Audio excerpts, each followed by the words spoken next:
ಉಸ್ತುವಾರಿ ಸಚಿವ ಕೆಎನ್ ರಾಜಣ್ಣಗೆ ಟಕ್ಕರ್ ಕೊಟ್ಟ ತಿಪಟೂರು ಬಿಜೆಪಿ ಮುಖಂಡ ಲೋಕೇಶ್ವರ್ ಕಳೆದ ವಾರ ಮಧುಗಿರಿಯಲ್ಲಿ ನಡೆದ ಕಾರ್ಯಕ್ರಮವೊಂದರಲ್ಲಿ ಸಹಕಾರ ಸಚಿವ ಕೆಎನ್ ರಾಜಣ್ಣ ಮಾತನಾಡುತ್ತಾ ಈ ಬಾರಿಯ ಚುನಾವಣೆಯೇ ನನ್ನ ಕಡೆಯೇ ಚುನಾವಣೆಯಾಗಿದ್ದು ನನ್ನ ಈ ಅಧಿಕಾರದ ಅವಧಿ ಮುಗಿಯುವುದರ ಒಳಗೆ ಮಧುಗಿರಿಯನ್ನ ಜಿಲ್ಲೆ ಕೇಂದ್ರವನ್ನಾಗಿ ಮಾಡುವುದಾಗಿ ಭರವಸೆ ನೀಡಿದ್ದು ಇಂದು ತಿಪಟೂರು ಬಿಜೆಪಿ ಮುಖಂಡ ಹಾಗೂ ನಿವೃತ್ತ ಎಸಿಪಿ ಲೋಕೇಶ್ವರ್ ಮಾತನಾಡುತ್ತಾ ಜಿಲ್ಲಾ ಉಸ್ತುವಾರಿ ಸಚಿವರು ಹಾಗೂ ಉಪಮುಖ್ಯಮಂತ್ರಿಗಳು ಕೇವಲ ಆ ಭಾಗಕ್ಕೆ ಮಾತ್ರ ಮಂತ್ರಿಗಳಲ್ಲ, ಮಧುಗಿರಿ ತಿಪಟೂರು ಕೂಡ ಜಿಲ್ಲಾ ಕೇಂದ್ರಕ್ಕೆ ಅರ್ಹತೆ ಪಡೆದಿದೆ.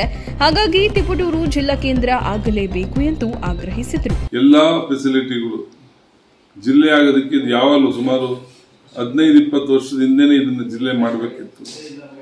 ರಾಜಕಾರಣಿಗಳ ಒಂದು ನೈತಿಕ ಸ್ಥೈರ್ಯಗಳು ಸರಿಯಾಗಿ ಇಲ್ಲಿ ಆಗದಲ್ಲೇ ನಮ್ಮ ತಾಲೂಕಲ್ಲಿ ಅದು ಹಿಂದೆ ಬಿದ್ದಿದೆ ಅನ್ನೋದು ನಿಜ.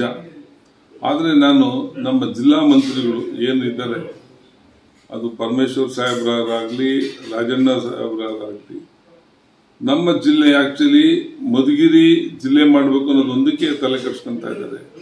ತಿಪಟೂರನ್ನು ಒಂದು ಜಿಲ್ಲೆಯಾಗಿ ಮಾಡೋದ್ರಿಂದ ಅದು ಎಷ್ಟು ಎಲ್ಲರಿಗೂ ಉಪಯೋಗ ಆಗುತ್ತೆ ಮತ್ತೆ ಎಲ್ಲರಿಗೂ ಒಂದು ಒಳ್ಳೆಯ ಹೆಸರನ್ನ ತರುತ್ತೆ ಅನ್ನೋದು ಯಾಕೆ ಯೋಚನೆ ಮಾಡ್ತಿಲ್ಲ ಗೊತ್ತಿಲ್ಲ.